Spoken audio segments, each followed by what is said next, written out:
राहुल गांधी ने तो नफरत के बाजार में मोहब्बत की दुकान खोली हुई है। आज भी यदि राफेल घोटाला की ईमानदारी से जांच हो जाए तो नरेंद्र मोदी तिहाड़ जेल के अंदर देखे जाएंगे। देखिए, पलटू राम की तो विश्वसनीयता बिल्कुल खत्म हो गई है। इन्होंने इतनी बार पलटी मारी है कि जब अब नीतीश कुमार भाजपा के खिलाफ बोलते हैं तो लोगों की हंसी छूट जाती है। देखिए, जब इतने नेता इकट्ठा होंगे तो थोड़ी बहुत नाराजगी तो नेचुरल है। आप है ना, आप हिंदुस्तान की बारातों में देखते होंगे एक दूल्हा का फूफा रहता है जो बीच बीच में गाल फुलाते चलता है। अब देखिए, केजरीवाल की नाराज़गी जो है वो बेसिकली है उस अध्यादेश को लेकर, जो अध्यादेश केंद्र सरकार ने लाया है और जिसके माध्यम से लेफ्टिनेंट गवर्नर को दिल्ली का मतलब मुख्य शासक बना दिया गया है, जबकि सुप्रीम कोर्ट ने इसके पहले केजरीवाल के पक्ष में फैसला सुनाया था। तो इसी अध्यादेश पर, इस ऑर्डिनेंस पर केजरीवाल जो है वो कांग्रेस का समर्थन चाहते हैं और जितना समर्थन वो चाहते हैं उतना नहीं उनको मिल रहा है। तो उन्होंने अपनी नाराज़गी व्यक्त की, लेकिन ऐसा नहीं कि केजरीवाल ने ऐलान कर दिया कि वो शिमला मीटिंग का बहिष्कार करेंगे, ये तो नहीं हुआ है। थोड़ी बहुत नाराज़गी चलती रहती है, तो उसमें परिवार भी एक रहता है, तो उसमें खटपट होता रहता है। तो इसलिए ऐसी कोई बात नहीं है, मुझे नहीं लगता कि कोई गंभीर किसी की नाराज़गी है। जी। नहीं, बिल्कुल उखाड़ फेंकेगी। देखिए, ये एकदम सीधा गणित है, सिंपल मैथमेटिक्स है जो मैं दर्शकों को समझाता हूँ। 2019 में 2019 में जब नरेंद्र मोदी की जो प्रचंड जीत, लोग कहते हैं 300 से ज़्यादा सीटें जीत ली उन्होंने लोकसभा में।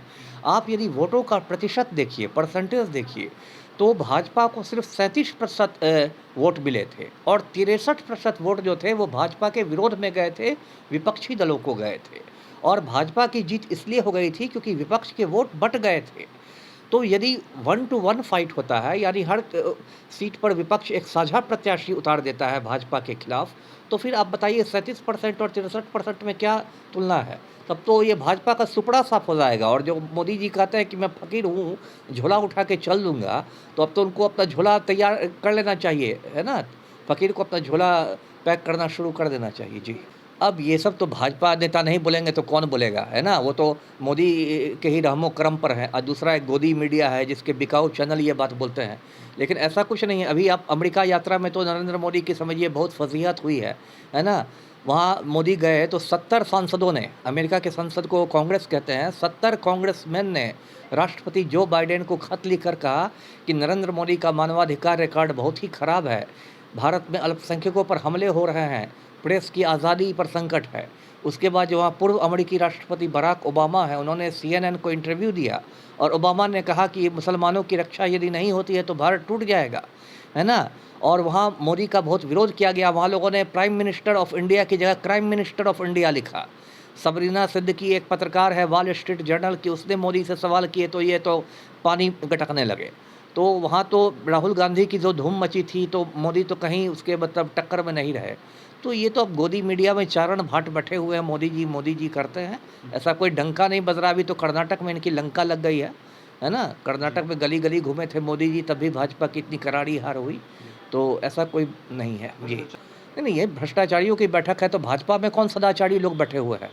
अभी तो इतना बड़ा घोटाला हुआ है, अडानी महाघोटाला जिसको कहते हैं, उसको तो मोदी और अडानी को मिला के आजकल लोग उसको मोडानी महाघोटाला कह रहे हैं। लाखों करोड़ों का वो घोटाला हुआ है और उस पर एक JPC बनाने के लिए भी मोदी राजी नहीं हुए। एक संयुक्त संसदीय समिति बनाने के लिए भी मोदी राजी नहीं हुए। आज भी यदि राफेल घोटाला की ईमानदारी से जांच हो जाए तो नरेंद्र मोदी तिहाड़ जेल के अंदर देखे जाएंगे। राहुल गांधी कैसे नहीं भारतीय हुए, तो मेरी समझ में नहीं आ रहा है। राहुल गांधी कैसे नहीं भारतीय? भारत में पैदा हुए, उनकी नागरिकता भारतीय है, सब कुछ भारतीय। और भारत जोड़ो यात्रा में निकले तो लाखों लोग उनके साथ जुड़े, है ना? राहुल गांधी ने तो नफरत के बाजार में मोहब्बत की दुकान खोली हुई है।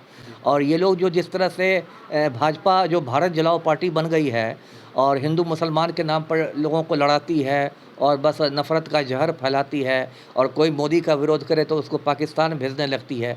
कम से कम ये तो राहुल गांधी नहीं ना कर रहे हैं।